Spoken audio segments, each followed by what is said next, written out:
नर्मदा का हर कंकड़ शंकर क्यों होता है? नमस्कार मित्रों, आंखें बंद कीजिए। कल्पना कीजिए एक पवित्र नदी की जो शांत है, गहरी है और हर पल कुछ कह रही है। आज हम एक ऐसे रहस्य पर बात करने जा रहे हैं जो सिर्फ एक कहावत नहीं बल्कि एक अनुभव है। नर्मदा का हर कंकड़ शंकर क्यों होता है? यह कहानी सिर्फ धर्म की नहीं, यह कहानी है श्रद्धा, तपस्या और अहंकार के पिघलने की। मध्य भारत के एक छोटे से शहर अमरकंटक के पास रहता था एक युवक, आदित्य। आदित्य पढ़ा लिखा था, विज्ञान में विश्वास करता था और हर बात को तर्क की कसौटी पर तोलता था। एक दिन उसने एक बुजुर्ग साधु को कहते सुना, बेटा, नर्मदा के हर कंकड़ में शंकर बसते हैं। आदित्य मुस्कुरा दिया। उसके मन में एक सवाल उठा, हर कंकड़ में भगवान? यह कैसे संभव है? यही सवाल उसके जीवन का मोड़ बन गया।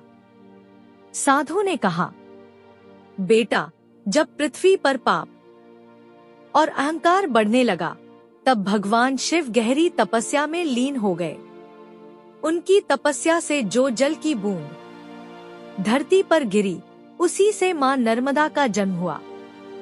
इसीलिए नर्मदा कोडोट, शिव की पुत्री, कहा जाता है। शिव ने नर्मदा से कहा, तुम कल्याण की धारा बनोगी। जो तुम्हारा दर्शन करेगा वह अपने सारे पाप धो लेगा। और फिर शिव ने वरदान दिया, तुम्हारे तट का हर कंकड़ मेरा ही रूप होगा। साधु आदित्य को नदी के किनारे ले गए। उन्होंने जमीन से एक छोटा सा कंकड़ उठाया, फिर बोले, ध्यान से देखो। वह कंकड़ बिल्कुल अंडाकार था। ना किसी ने तराशा, ना किसी ने बनाया। यही कहलाता है नर्मदेश्वर शिवलिंग। नर्मदा की धारा में बहते बहते ये कंकड़ अपने आप शिवलिंग का रूप ले लेते हैं। इन्हें बनाया नहीं जाता, ये प्रकट होते हैं। लंका का राजा रावण भले ही अहंकारी था, पर शिव का परम भक्त था। उसने शिव से प्रार्थना की, प्रभु, मुझे ऐसा शिवलिंग दीजिए जिसमें अपार शक्ति हो। शिव ने उसे नर्मदा तट से प्रकट हुआ नर्मदेश्वर शिवलिंग दिया, पर एक शर्त रखी, इस शिवलिंग को पृथ्वी पर कभी रखा नहीं जाएगा।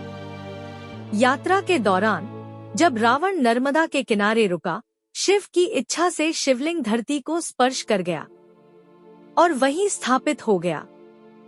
संदेश बिल्कुल स्पष्ट था।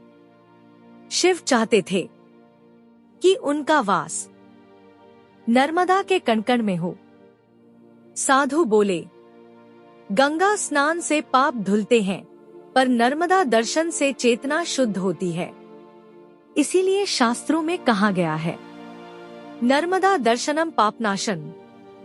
नर्मदा परिक्रमा लगभग 2600 किलोमीटर की होती है। यह सिर्फ यात्रा नहीं, यह एक आत्मयात्रा है, क्योंकि जब तुम नर्मदा की परिक्रमा करते हो, तुम वास्तव में शिव के चरणों की परिक्रमा करते हो। रात के समय आदित्य नर्मदा तट पर ध्यान में बैठ गया। हवा थम सी गई, पानी शांत हो गया। तभी उसके हृदय में एक आवाज गूंजी, मैं पत्थर में नहीं, तेरी श्रद्धा में प्रकट होता हूँ। आदित्य की आंखों से आंसू बह निकले। उसके हाथ में वही कंकड़ था, पर अब वह सिर्फ कंकड़ नहीं था, वह विश्वास था।